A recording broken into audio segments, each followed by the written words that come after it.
Gregor the Overlander, Chapter 3. Hands down. She was the strangest looking person Gregor had ever seen.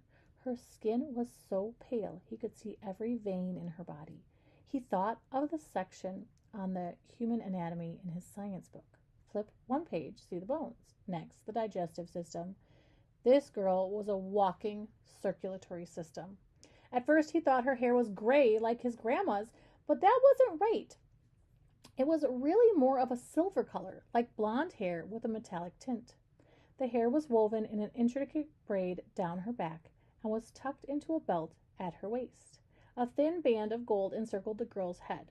It could have been some kind of hairband, but Gregor had a bad feeling it was a crown. He didn't want this girl to be in charge. He could tell by the upright way she held herself, by the slight smile at the left corner of her mouth, by the way she managed to be looking down at him even though he was a good 6 inches taller than she was, that she had a real attitude. That's what his mom would say about certain girls he knew. She's got a real attitude. She would shake her head, but Gregor could tell she approved of these girls. Well, there was having attitude, and then there was just being a total show-off. Gregor felt sure she'd done that fancy trick off the bat completely for his benefit. One flip would have been plenty. It was her way to intimidate him. But he wouldn't be intimidated. Gregor looked straight into the girl's eyes and saw that her irises were a dazzling shade of light purple. He held his ground. Gregor didn't know how long they might have stood there sizing each other up if Boots hadn't intervened. She plowed into the girl, knocking her off balance. The girl staggered back a step and looked at Boots in disbelief. Boots grinned winningly and held up a pudgy hand. "Ball?" she said hopefully. The girl knelt on one knee and held out the ball to Boots, but she kept her fingers wrapped tightly around it. "It's yours if you can take it," she said in a voice like her eyes, cold and clear and foreign. Boots tried to take the ball, but the girl didn't release it. Confused, she pulled on the girl's fingers.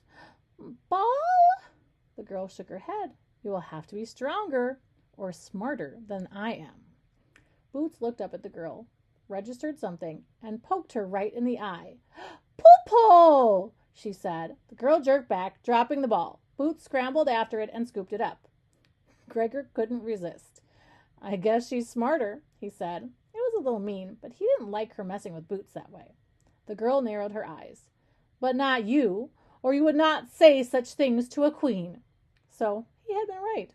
She was royalty. Now she'd probably chop off his head or something. Still, he felt it would be bad if he acted scared. Gregor shrugged. "No, if I'd known you were a queen, I'd probably have said something a lot cooler." "Cooler?" she said, raising her eyebrows. "Better," said Gregor, for a lack of a cooler word. The girl decided to take it as an apology. I will forgive it as you are not knowing. What are you called, Overlander?" "My name's Gregor, and that's Boots," he said, pointing to his sister. "Well, her name's not really Boots. It's Margaret. But we call her Boots because in the winter she steals everybody's boots and runs around in them, and because of this musician my dad likes." That sounded confusing even to Gregor. "What's your name?" "I am Queen Luxa," said the girl. "Luxa?" said Gregor, trying to get the odd inflection right. "What means this? What the baby says?" "Poo-poo," she asked.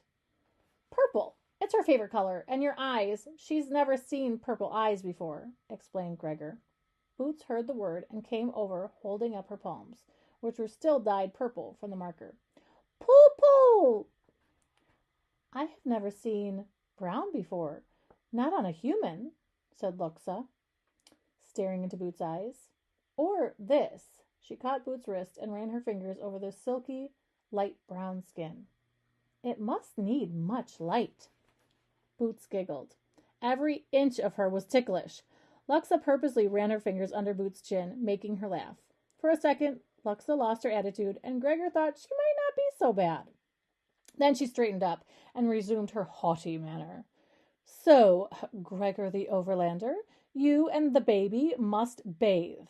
Gregor knew he was sweaty from running through the tunnels, but that was pretty rude. Maybe we should just go. Go? Go where? Said Luxa in surprise. Home, he said. Smelling like you do? Said Luxa. You will be thrice dead before you reach the waterway, even if you knew the path to take. She could see he didn't understand. You smell of the overland. That is not safe for you here, or for us. Oh, said Gregor, feeling a little foolish. I guess we should rinse off before we go home then.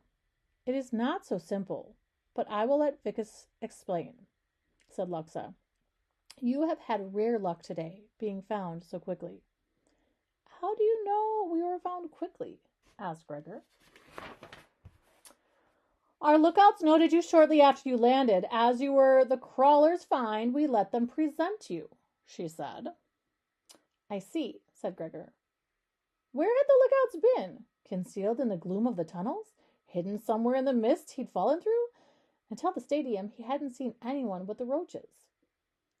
These were headed here, in any case, she said, gesturing to the roaches. See, they carry torches. They would not bother if they were not visiting us. Why's that? Said Gregor. Crawlers do not need light, but they show themselves to us to let us know they come peacefully. Did you not wonder at how easily you arrived here? She asked. Without waiting for an answer, she turned to the group of cockroaches who had been standing patiently off to the side. Crawlers, what take you for the overlanders?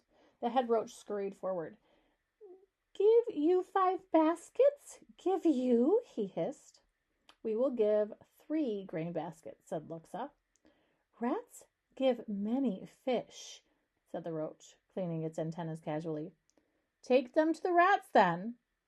It will give you no time, said Luxa.